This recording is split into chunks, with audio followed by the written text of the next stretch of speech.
कहानी शुरू होती है कानपुर के एक छोटे से गांव से। वहां एक घर में एक छोटा सा बालक पैदा हुआ। नाम था अनिरुद्ध। बचपन से ही उसके चेहरे पर अजीब सी शांति थी, जैसे कोई पुरानी अधूरी तपस्या फिर से जन्म लेकर आई हो। बचपन का चमत्कार। अनिरुद्ध दूसरे बच्चों की तरह खेलता कूदता था, पर रात के टाइम अक्सर अकेला बैठ जाता, आसमान की तरफ देखकर जैसे किसी से बात करता हो।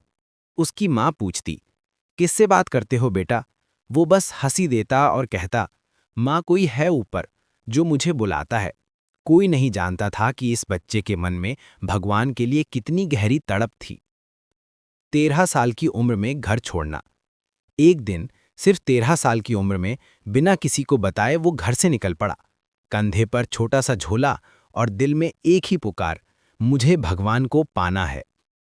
जरा सोचो, 13 साल का बच्चा, ना पैसे ना कोई सहारा, बस एक प्रेम की चिंगारी। वो सीधा काशी यानी वाराणसी पहुंचा। गंगा के किनारे बैठकर सालों तक जप, ध्यान और तपस्या की। लोग कहते हैं जो भगवान को ढूंढता है, भगवान उसे खुद अपना रास्ता दिखाते हैं। अनिरुद्ध के साथ भी ऐसा ही हुआ। अगर आपने अभी तक चैनल को सब्सक्राइब नहीं किया तो अभी कर लो और वीडियो को अपनी फैमिली और दोस्तों को शेयर कर दो। वृंदावन की पुकार। एक रात उसने सपने में एक रोशनी देखी, जिसमें एक मधुर कोमल सी आवाज बोली, आओ कृष्ण के नगर में, तुम्हारा घर यही है। सुबह होते ही वो चल पड़ा वृंदावन की ओर। वही वृंदावन जहां राधा कृष्ण की महिमा हवा में घुली होती है। जब उसने पहली बार बांके बिहारी जी का दर्शन किया तो उसके आंसू रुक ही नहीं रहे थे। उसने महसूस किया, बस यही मेरा असली घर है। गुरु से मिलन। वृंदावन में उनकी मुलाकात हुई श्री हित गौरांगी शरण जी महाराज से। एक नज़र में गुरु ने पहचान लिया, ये बच्चा पिछले जन्मों का तपस्वी है। गुरु ने उन्हें निज मंत्र दिया और बोल दिया, अब तुम प्रेम रस की राह पर हो। ये राह मुश्किल है, पर तुम जीवन भर कृष्ण का दिया जलाए रखोगे। अनिरुद्ध अब प्रेमानंद बन चुके थे, प्रेम से आनंद पाने वाले। तपस्या और रोग पर भक्ति कभी कम नहीं।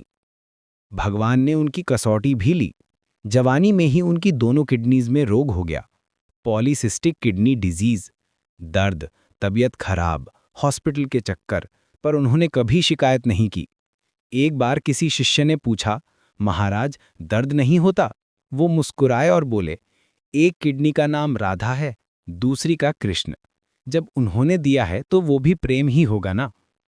जरा सोचो, जो अपनी बीमारी को भी दिया हुआ प्रेम मान ले, वो संत कैसे ना बनेगा।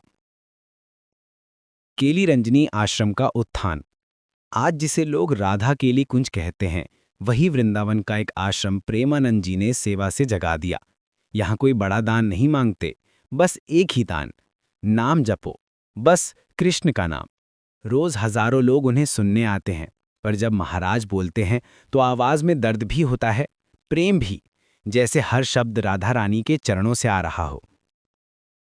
उनके प्रेम का संदेश। प्रेमानंद जी हर वक्त एक ही बात करते हैं, जो राधा का हो गया उसे दुनिया का कोई रोग, पैसे की कमी या दुख हिला नहीं सकता। भगवान के प्रेम से बड़ा औषध ही नहीं है। उनकी आंखों में आंसू आते हैं जब वो राधा कृष्ण का नाम लेते हैं, और लोग उनकी तरफ बस देखते रह जाते हैं, क्योंकि उनके चेहरे पर वो शांति होती है जो सिर्फ प्रेम में डूबने वालों के पास होती है। अंत में एक अमर संदेश। प्रेमानंद जी महाराज का जीवन एक बात सिखाता है, भगवान तक पहुंच दुख से नहीं, प्रेम से होती है। तपस्या शरीर की नहीं, मन की होती है। और सबसे बड़ा चमत्कार है नाम, प्रेमा और सेवा।